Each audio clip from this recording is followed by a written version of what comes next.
Já si myslím, že vedle. Já si taky myslím, že mezi betonem a... Ne, pod betonem. Nedokleknutý levý beton. Ano, levý beton tam nedokázal Jakubko. Rolík.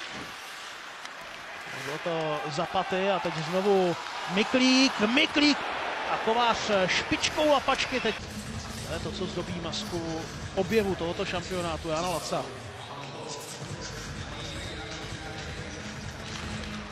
Okamžitá střela, gól! Tak konečně to Frolík zlomil!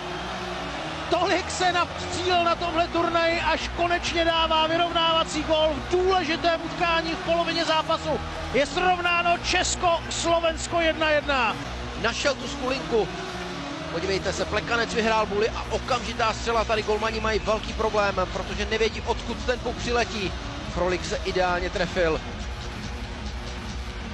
Vyrovnání. To bylo ještě větší, možná Sersen tam šel proti té ráně. To jsem přesně chtěl říct, vyrovnání s lehkou tečí Sersena. Vadný atak Šatana a break. Petružálek, před branku šlape, Hemský dostává přihrávku. Boční konstrukce teď pomohla Lacovi. Chyběl. Petružálek. Hudáček rychle zareagoval na Kotouč. Petružálek je znovu u něj. Šatan, obrovská šance Šatana. Skvěle Kovář. Ještě půl minuta přesilovky. Nakonec to zkoušel na druhou stranu, ale teď pozor na Šatana. Šatan jde sám proti Kovářovi, Šatan nebo Kovář. Šatan dává druhý gol v dnešním utkání. Slováci v oslabení unikli a Miroslav Šatan po 56 sekundách třetí třetiny znovu vrací Slovensko vedení. Dívejte, tady je Hanzuš, vypíchl to a ještě dokázal přes Plekance přehodit puk v pádu.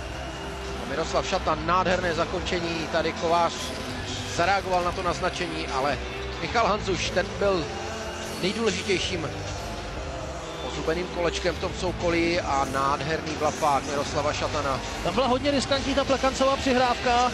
Blaťák se pak vrhl pod nohy Hanzuše, ale ten zvládl nejenom ten Kotouč zpracovat, ale přesně jak si řekl, i přihrát na rozjetého Šatana českému týmu. Teď už jsou Slováci kompletní, obrovská šance. Frolík a ještě jedna Frolíková příležitost a znovu dokázal Lacovi chytat.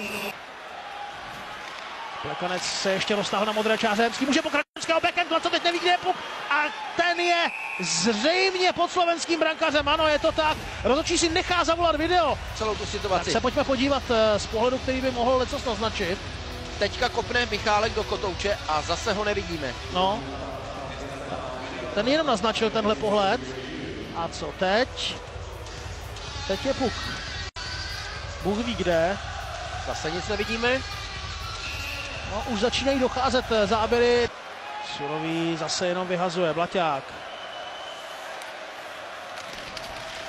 Nakládal. Teď měl problémy se Surovým. Hudáček proti Kovářovi. Slovensko vede 3-1.